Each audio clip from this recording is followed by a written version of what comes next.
इस क्लाउन को तो आप सब जानते ही होंगे और आपने इसकी इट मूवी भी देखी होगी। पर क्या आप ये जानते हैं कि शैतान इट का असली रूप ये क्लाउन नहीं है बल्कि कुछ और ही है।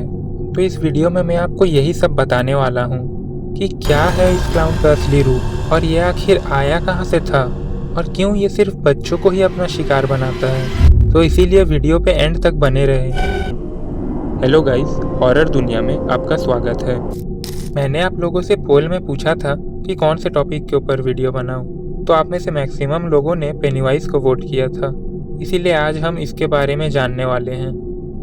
ये क्लाउन दूसरे डीमंस वैलेक या एनेबल जैसा लोगों को पोजेस करके अपना टाइम वेस्ट नहीं करता, बल्कि ये अपने शिकार को सीधे खा जाता है। तो ये क्लाउन कहाँ से आया था, ये जानने से पहले जान लेते हैं कि इस शैतान का असली रूप क्या है।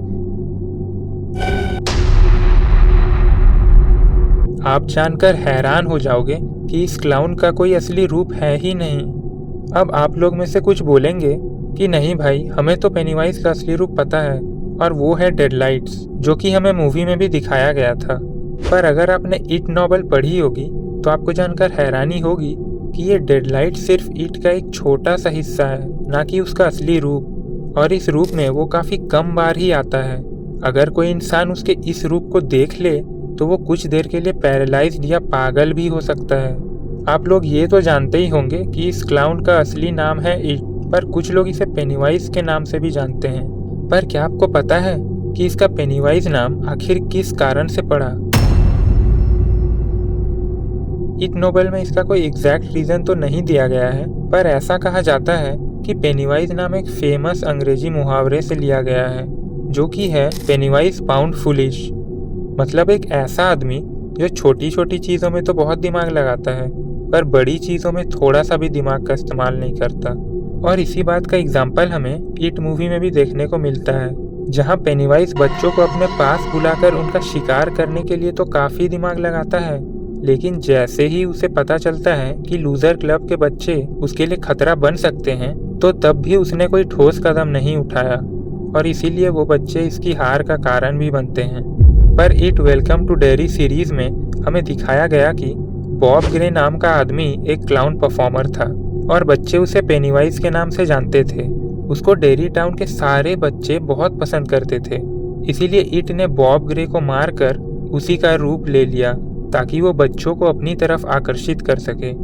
अब आप सोच रहे होंगे, चलो ये सब तो ठीक है, पर आखिर ये इट आया कहाँ से था, इसकी हिस्ट्री क्या है? तो आइए अब जानते हैं इसके ओरिजिन के बारे में। तो इट एक फ्रिक्शनल यूनिवर्स से आया है जिसका नाम मैक्रोवर्स है, और इसी यूनिवर्स में एक बड़ा सा कछुआ भी है जो कि इट का भाई और उसका सबसे बड़ा दुश्मन है। और इसी यूनिवर्स में डेडलाइट नाम का एक डायमेंशन है और वहीं पे ये इट रहता था। काफ़ी सालों पहले वो उस यूनिवर्स से अर्थ पे एक मेट्रॉइड की तरह आ गिरा, और जहाँ पे ये गिरा वहीं पे ये सदियों तक सोता रहा। फिर उसके ऊपर एक टाउन बन गया जिसका नाम था डेरी। फिर उसने एक पैटर्न बनाया, वो हर 27 साल बाद बाहर आता और 1-2 सालों तक इंसानों को खा के अपनी भूख मिटाता और फिर वापस से 27 सालों तक सोने चला जाता। इट नोवेल में इसके काफ़ी सारे रूपों के बारे में बताया गया है, जैसे कि ये वेयरवुल्फ, एक जाइंट स्पाइडर, ड्रैकुला और भी काफ़ी सारे रूप ले चुका है। शुरू में तो ये एक जाइंट स्पाइडर के रूप में लोगों का शिकार किया करता था, पर जब इसने देखा कि सर्कस के क्लाउन से बच्चे बहुत जल्दी अट्रैक्ट हो जाते हैं, तो फिर इसने क्लाउन का रूप ले लिया।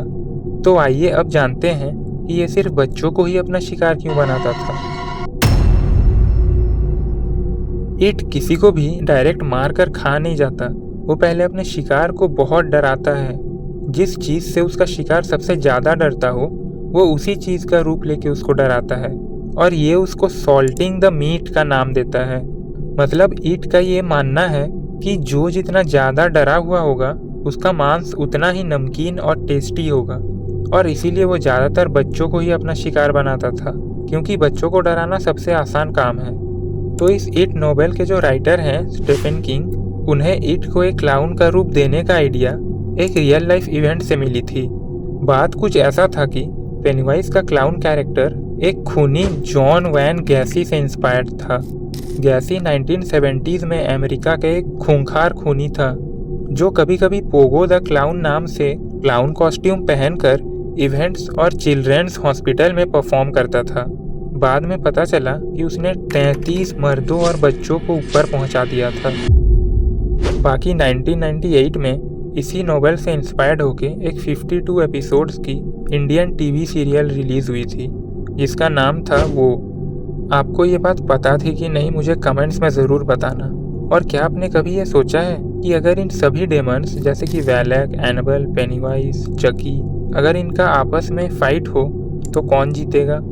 अगर आपको जानना है कि वैलेक वर्सेस एनाबेल डॉल का अगर हेड ऑन फाइट हो तो कौन जीतेगा, तो आप लेफ्ट वाली वीडियो देख सकते हो।